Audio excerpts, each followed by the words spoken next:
इस संसार के अंदर कुछ नहीं था, पहले जल था और जल के अंदर एक नार नाम का शक्ति पुंज था।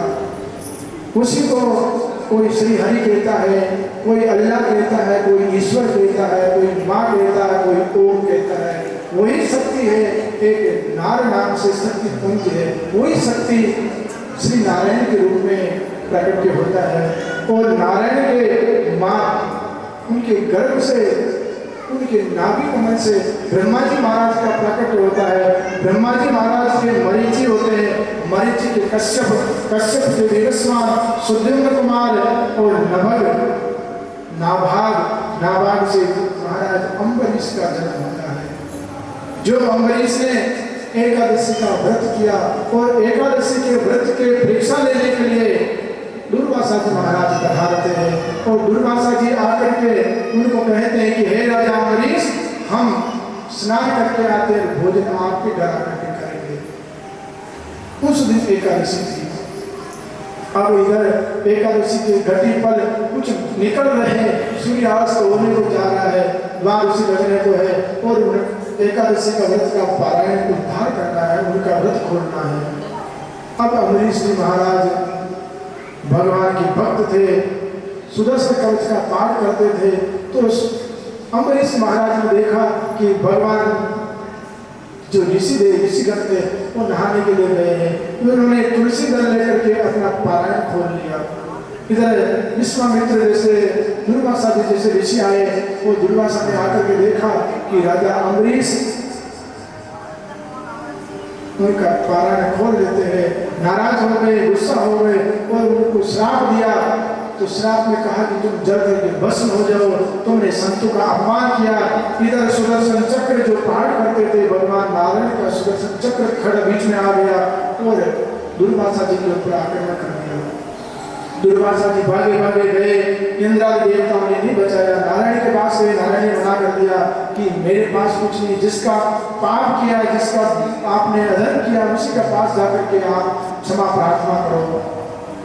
क्षमा प्रार्थना करते हैं अम्बरीश जी के महाराज। अम्बरीश जी ने उनको आशीष देते हैं कि हे गुरुदेव, जीवन में किसी संत की, किसी भगवंत के, किसी भक्त की परीक्षा मत लेना।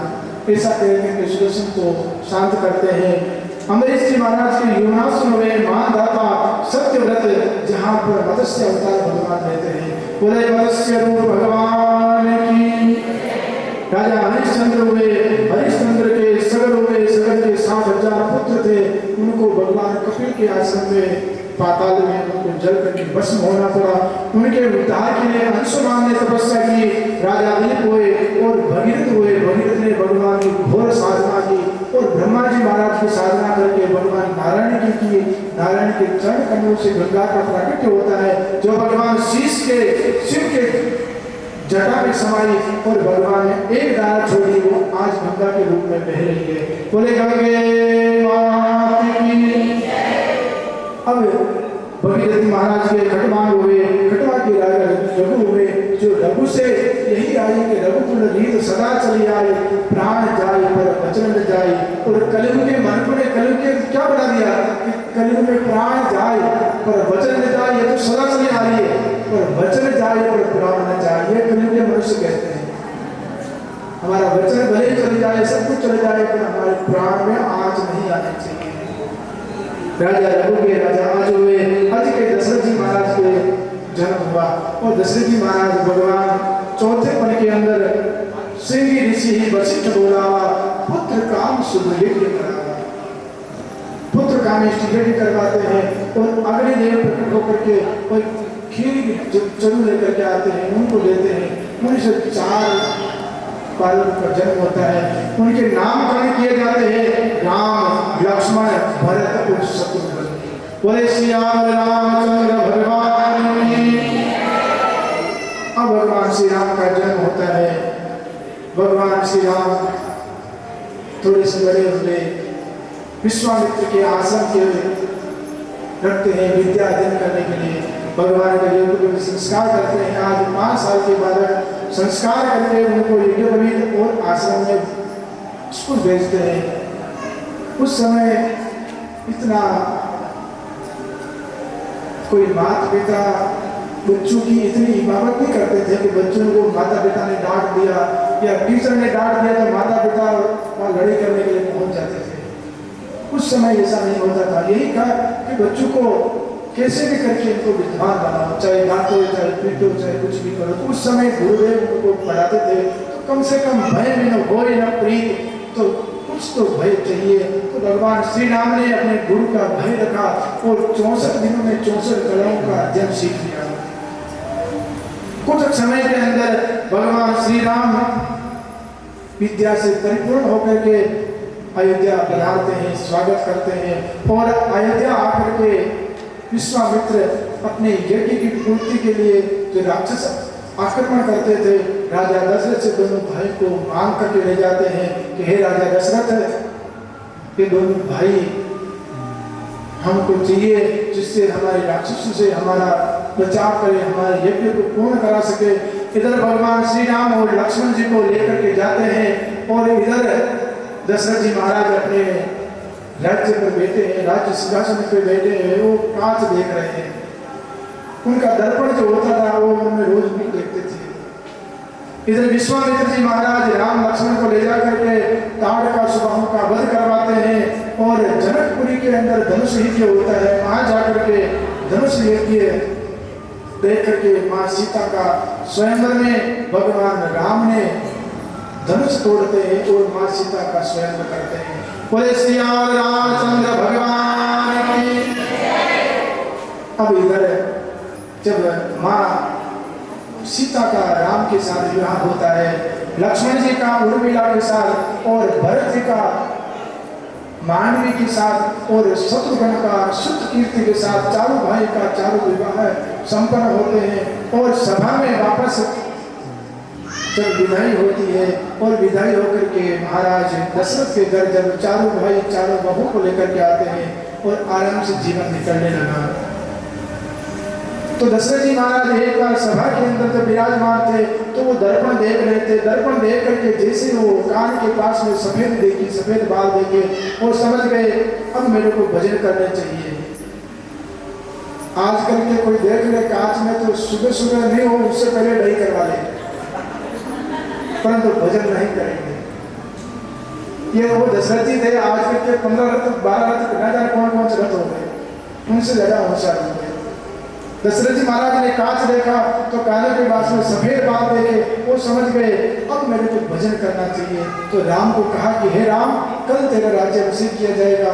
और भगवान राम ने कहा ठीक है, जो आपकी इच्छा, जो आपके फूलों से भी प्यार, तेरे कांटों से भी प्यार, जो देना चाहे पिताजी मेरे स्वीकार है।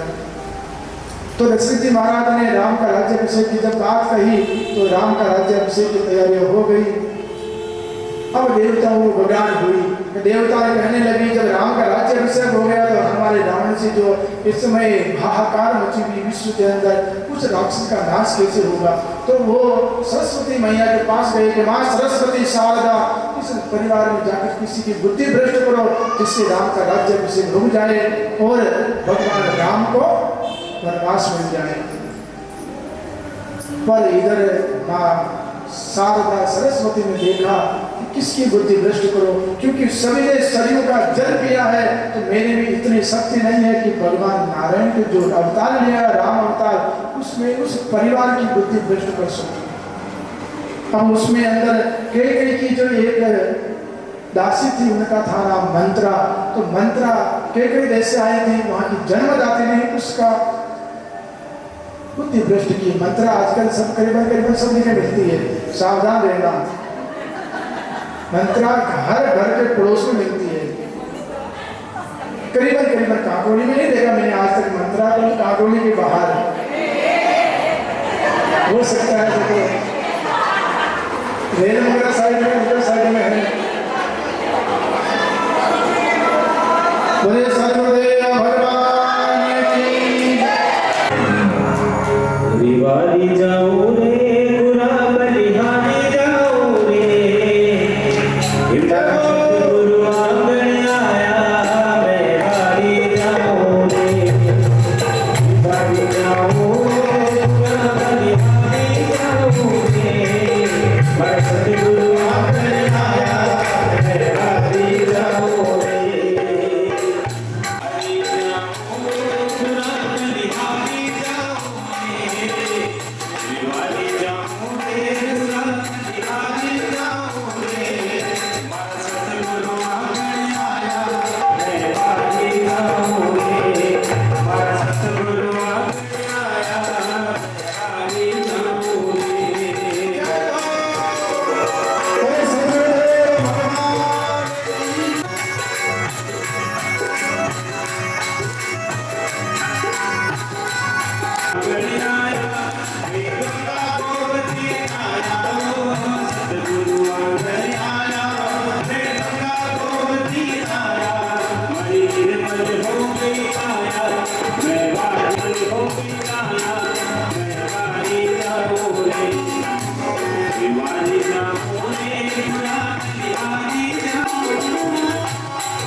मारो बेगम बात लगावे मैं हारी जाऊं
गुरु काटे पर मेरी जीव सुख पावे।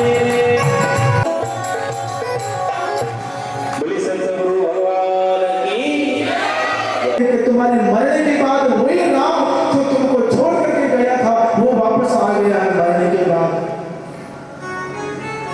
भगवान राम ने मना कर दिया कि भरत अब मैं अयोध्या 14 साल के बाद आऊंगा, 14 वर्ष के बाद आऊंगा। बड़े जी महाराज को समझाते हैं, माताएं रोती है, परिवार रोता है, बिलखता है, पर भगवान ने मना कर दिया कि मैं मेरे पिता की जो कीर्ति है उसको मैं कलंकित नहीं करना चाहता। और भगवान भरत जी प्रेम के पुजारी है, प्रेम में कहा कि प्रभु अब आप कहो जो मैं करूं। भगवान ने कहा कि भरत अब तू वापस माँ को लेकर के, गुरुदेव को लेकर के जा और उनकी सेवा कर। 14 साल तक तू वनवास में रहूंगा, तब तक तू इस राज्य की पालन करना, कोई संसार परिवार में कोई दुखी ना हो। अब भगवान श्री राम चित्रकूट को छोड़ करके अब पंचवटी के लिए जाते हैं। तो आगे जाते हैं तो देखा कि माँ गंगा बह रही है। अब उसको पार करने के लिए केवट को बुलाया कि केवट भैया अब तुम आ, मुझे इस नदी जो भव सागर से पार करवा, जो सागर की नदी है इस नदी से मुझे पार करवा। तो इधर केवट जब पता चला कि राम मेरे दरबार पे आ रहे हैं तो आकर के चरण वंदना करता है, प्रार्थना करता है। अब राम को अपनी नैया में बैठा करके उस पार लगाने के लिए निकलता है। अब वो नाव इस नदी के अंदर डोल रही है। अब नदी के उस किनारे जाते हैं और वापस इस किनारे लेके आते हैं, पर अभी तक बीच बीच में डोल रही है। लक्ष्मण ने कहा कि अरे केवट तुमको समझ में नहीं आता है, कम से कम हमको उस पार उतार दे। अब केवट कहता है कि माँ गंगा से कहता है कि हे नदी मैया अब कुछ धीरे बहो, मेरी नैया में। केवट कहता है कि मेरी नैया में प्रभु सीताराम, हे गंगा मैया कुछ धीरे बहो। हम भी इस संसार में परमात्मा कृष्ण से, भोले शंकर से और श्री राम से प्रार्थना करते हैं। इस संसार के अंदर काफी उतार चढ़ाव है, तो हमको भी इस नदी से धीरे धीरे पार लगाना चाहिए।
केवट की नाव में बैठ करके नदी को पार करते, गंगा पार करते हैं।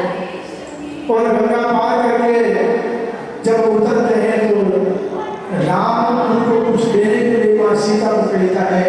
सीता अपनी मुद्रिका खोल करके उनको देती है। तो केवट ने मना कर दिया कि प्रभु मुझे कुछ नहीं चाहिए। कहा केवट ने कि नाई से नाई ने तो धोबी से धुलाई। कहा कि नाई से नाई नहीं देता, कहीं करवाने जाते हैं, और धोबी से धुलाई नहीं देता है। जिससे जात वो कभी नहीं करते। तो प्रभु आप भी केवट और मैं भी केवट, मैंने आपको नदी को पार लगाया, तो प्रभु आप भी केवट आपका फर्ज अदा करना। लक्ष्मण को गुस्सा आया। लक्ष्मण ने कहा केवट तू तेरी औकात बने, तू राम को केवट कह रहा है, परमात्मा को केवट कह रहा है। केवट ने कहा कि शांति करो लक्ष्मण भैया, मैं इस नदी का केवट और राम भव सागर के केवट, तो है तो जात तो हमारी एक है।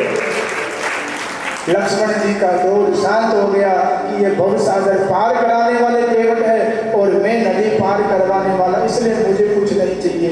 अब राम सीता सहित पंचवटी में गए और पंचवटी में राक्षसों का नाश करते हैं। उधर रावण को पता चला तो रावण की बहन शूर्पणखा, शूर्पणखा किसे कहते पता जानते हो? कौन है? कौन है बता सकते? नहीं, रावण की बहन नहीं है। उसका नाम क्या है? शूर्पणखा। शूर्पणखा मतलब सूप धन नखा, जिनके नाखून सूपड़े की तरह बड़े हो, वो शूर्पणखा है। शूर्पणखा कोई एक बहन नहीं थी। शूर्पणखा कलयुग में खूब सारे घूम रही है। मैं यहाँ की नहीं कर रहा हूँ, बाहर की कह रहा, जिनके जो नाखून बड़े होते सूपड़े की तरह, उनका नाम है शूर्पणखा।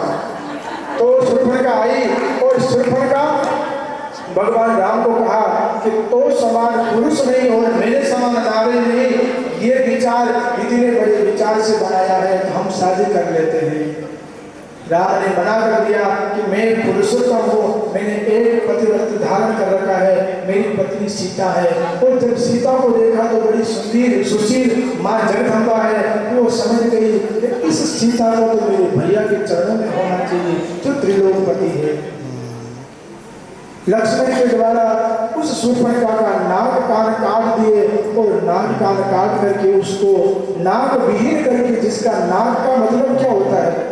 जिसकी कीर्ति मर जाती है, जिसका आत्मसम्मान चला जाता है, वो नकटा होता है, उसे कहते हैं। नाक काट करके रावण को भेज दिया कि जा तो यहाँ से भाग जा। अब रावण के पास आकर के उसकी माँ विराजमान है, उसके भाई विराजमान, उसका परिवार है, उसके सामने उसकी बहन ने कहा कि हे भैया, मेरी ये दशा एक राम लक्ष्मण वनवासी है, उन्होंने कर दी। इधर खरदूषण को भेजा, खरदूषण को मार दिया और जाकर के देखा कि राम जिस खरदूषण को मारा वो मेरे समान बलवंता है। वो समझ गया कि ये भगवान नारायण ने अवतार लिया है। अब मेरा शरीर इस संसार के अंदर राक्षस बर्ताव तमोगुणों से भर गया है, इसलिए मैं परमात्मा को इस तरह से नहीं, मैं वेद करके प्राप्त करना चाहता हूँ। अब वेद करके प्राप्त करने के लिए लड़ाई की, सीता का हरण किया, युद्ध किया, युद्ध के अंदर परिवार खत्म मर गया। और इधर रावण का जब अंतिम समय आया, जब भगवान ने उसको बाण मार करके धराशाही कर दिया और लक्ष्मण को कहा जा लक्ष्मण इस रावण से सीख ले। लक्ष्मण को क्रोध आता है, भैया इस दुष्ट से क्या शिक्षा लो? उसने कहा दुष्ट तब तक था जहां तक धनुष बाण लेकर खड़ा था, अब ये धनुष बाण लेकर के छोड़ दिए, अब ये धरती पे पड़ा है, ये अपने एक बड़े बुजुर्ग की तरह अपने सामने उनका सम्मान करना चाहिए। अब लक्ष्मण जी आते हैं, मन में नहीं है उनके, फिर भी जबरदस्ती भगवान की आज्ञा है। आकर के रावण को कहा कि प्रणाम। रावण ने कहा कि हे लक्ष्मण, अब इसमें तेरी गलती नहीं है, मैं राम से हर चीज में बड़ा हूँ, उम्र में मैं बड़ा हूँ और ज्ञान में मैं बड़ा हूँ, जाति से मैं बड़ा हूँ, वो क्षत्रिय है, मैं ब्राह्मण गुरु हूँ उनका, हर चीज में मैं उनसे शक्तिशाली हूँ, पर मेरे साथ मेरा भाई नहीं है और मैंने कुदृष्टि डाली है, इसलिए मेरी ये दुर्दशा हुई। हे लक्ष्मण, तेरे साथ तेरा भाई है, तू भाई की भाभी की परिवार की सेवा करना, तो तेरे जीवन में ऐसा कभी दुख नहीं आएगा।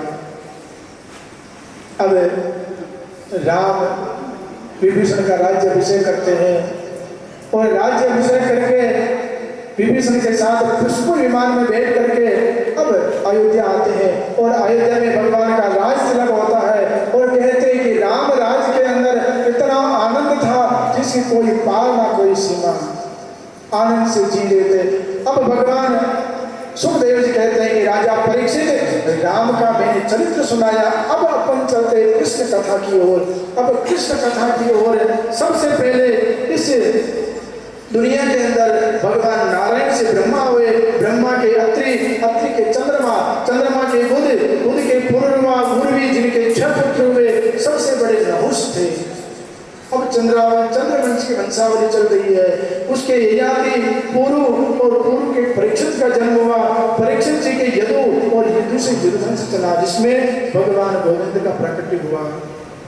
और पुरु के 2 भाई हुए, एक तो यदु जिसके यदुवंश चला और एक अजमेर हुए, अजमेर के देवमेर सूरसेन और सूरसेन के हुए वसुदेव जी। वसुदेव जी के 7 पुत्र और 1 पुत्र देवकी हुई जिनके भगवान कृष्ण ने अवतार लिया। अब कंस का इधर अत्याचार बढ़ रहा है, सभी देवता प्रार्थना कर रहे हैं कि कृष्ण अब तो प्रभु नारायण कृपा करो। अब कृष्ण ने कहा कि मैं जन्मूं उससे पहले मेरी शक्ति को आना अनिवार्य है। जब शक्ति नहीं है तो पुरुष बलहीन होता है। अब शक्ति कौन है? राधा रानी। अब राधा रानी का हम बुलाते हैं कि जब राधा होगी तो कान्हा आएगा और गैया मैया होगी तो कान्हा आएगा। सभी पुकार करते हैं राधा रानी से, हे राधा अब तो आजा। हम राधे राधे जपते हैं और कान्हा को आना पड़ेगा। ओ राधे राधे जब चले आएंगे बिहारी, राधे राधे जब चले आएंगे बिहारी, आएंगे बिहारी चले आएंगे बिहारी, आएंगे बिहारी चले आएंगे बिहारी। राधे राधे राधे राधे जब चले आएंगे बिहारी, राधे राधे जब चले आएंगे बिहारी, राधे राधे जब चले आएंगे बिहारी।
राधा रानी चंदा चकोर है बिहारी,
राधे चले आएंगे बिहारी श्री राधे राधे श्री राधे राधे रटो चले आएंगे बिहारी। जब राधा से पुकार लगाई तो राधे राधे सबने जपा। तो राधा ने अवतार लिया, वृषभान की लाडली बनकर के भगवान राधा रानी अवतार लेती है। अब कृष्ण का आने का समय हुआ। जब उनके 6 भाइयों का कंस ने निर्मम हत्या कर दी। अब जब कृष्ण आने लगे उस समय भगवान श्री नारायण की प्रार्थना की। वसुदेव जी और देवकी के चेहरे पर एक तेज सा पुंज जो भगवान स्वयं उनके शिष्य बन करके आ रहे हैं, उनके पुत्र बन के आ रहे हैं।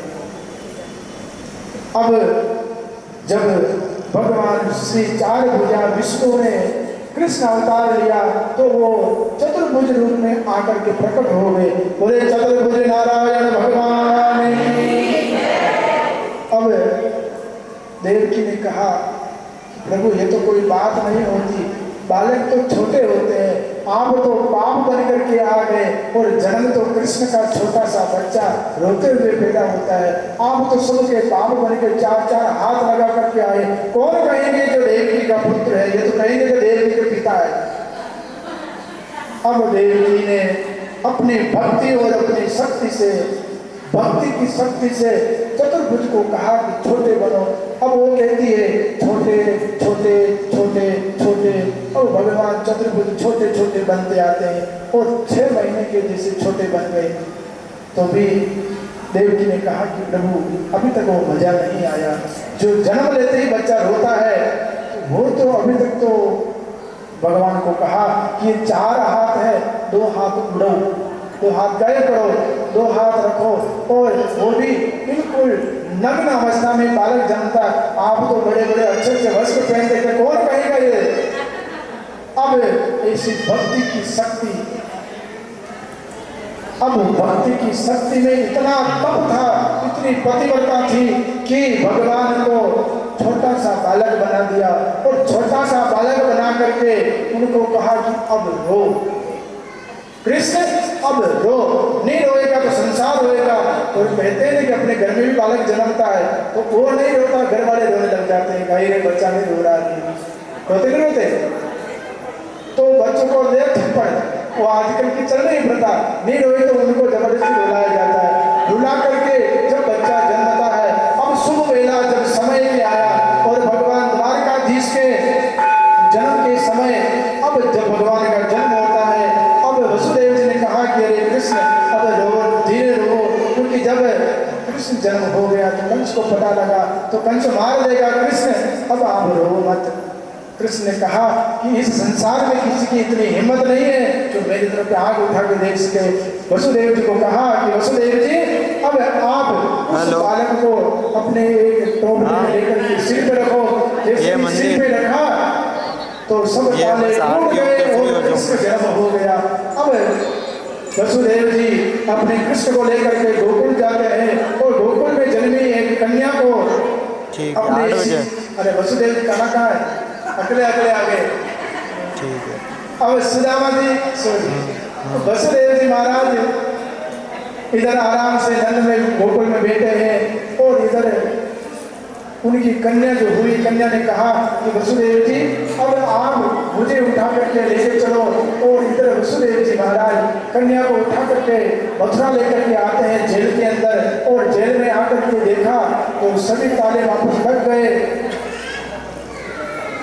अब इधर कंस को पता लगा कि बच्चा जन्म हो गया। अब वो बच्चा को जिसे देखने आया तो जाकर के देखा तो कन्या का जन्म हुआ। कन्या को जैसे मारने लगा उस समय वो कन्या हाथ छुड़ा करके आकाश में चली गई और कंस को कहा कि हे कंस, हे हत्याचारी, हे पापी, तुझे मारने वाला जन्म ले चुका है। ऐसा कह करके अंतर्धान हो गई। बोले जगदम्बे मात की। अब इधर नंद के भयो आनंद, नंद के लाला हो। अब नंद बाबा अपने आनंद की बधाई दे रहे हैं और कृष्ण को टोकरे में लेकर के अब नंद के लिए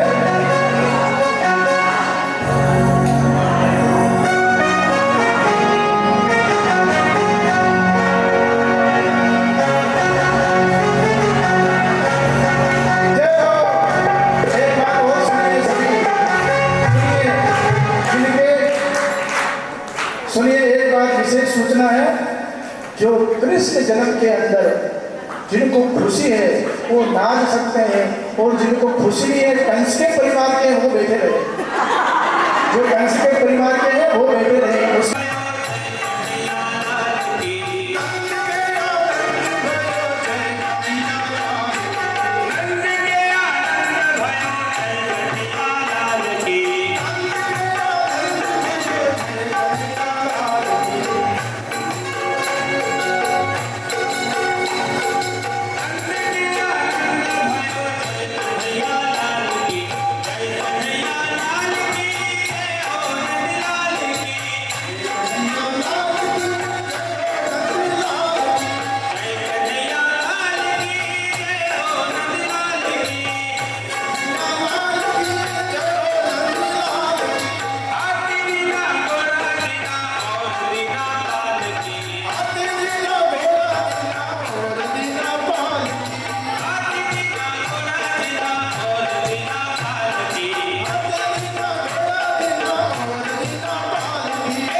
भागवत भगवान की आरती भगवान से पार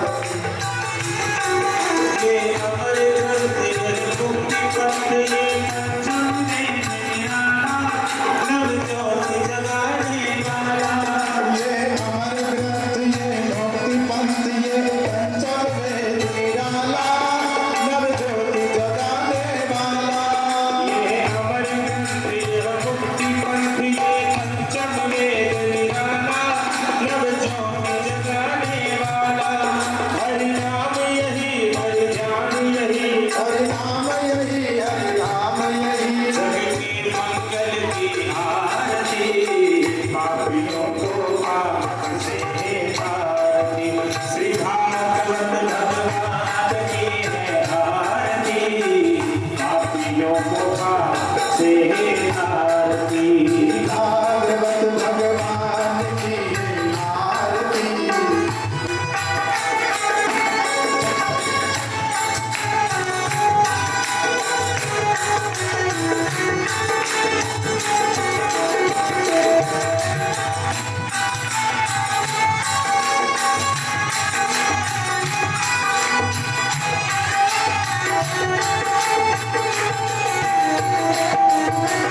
ये शांति की बात तुम्हें का देखो भी जाने वाला हरि दर्शन कराने वाला तुम्हें जाने वाला हरि दर्शन कराने वाला शांति की बात तुम्हें पापों को मिटाने वाला हरि दर्श कराने वाला ये सुख करेगी यह दुख हरनी ये सुख करेगी यह दुख हरणी ये प्रभु मोर जगत मोर सन्मार्ग बनाने वाला बेटी को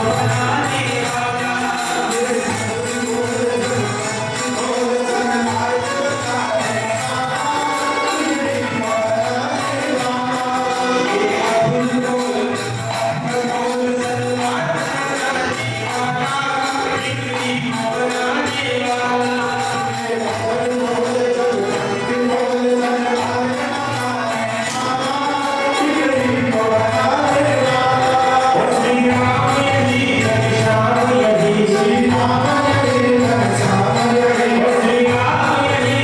श्याम यदि प्रभु मधुसूदन की आरती पापियों को आपसे है आरती श्री भागवत भगवान की है आरती पापियों को आपसे आरती श्री भागवत भगवान की है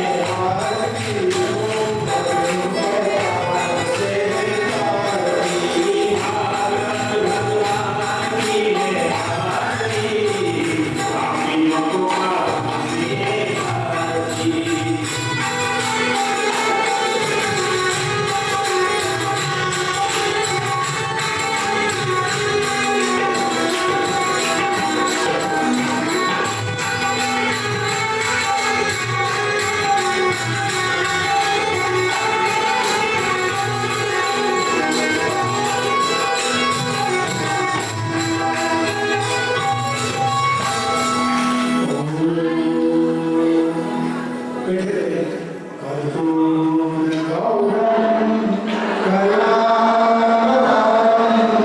संसार सारम भुजगेन्द्रहारम सदा संपन्नं हृदयारविन्दे भवं भवानी सहितं नमामि मंगलं भगवान् विष्णु मंगलं गरुडध्वज मंगलं पुंडरीकाक्ष हेलो, मंगलाय ये मंदिर ही खत्म हो गया। श्रीमद्